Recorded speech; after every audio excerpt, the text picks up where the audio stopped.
वाह! महानों का अगुवा ऐसा ही होना चाहिए। ये लपंगा महुआ टोली का पहान है। वो पहान के द्वारा कितना अच्छा अगुवाई हो रहा है, कितना अच्छा पूजा विनती प्रार्थना हो रहा है।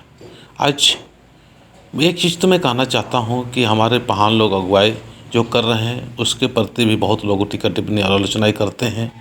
और आज हमें अपने ही माँ सरना माँ की तरफ जाने के लिए हमको डर लगता है। डरते क्यों हैं?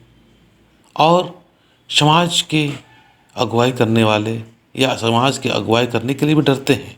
आज कुछ भी दिक्कत होता है, परेशानी होता है, कोई आगे खड़ा होके खड़ा होना नहीं चाहता है। हमारे अंदर में एक डर है।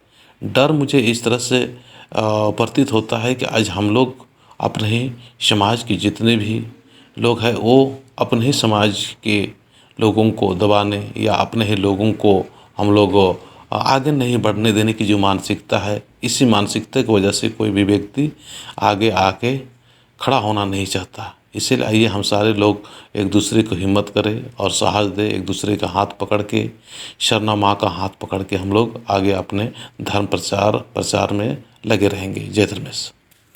कहाँ है? एक ले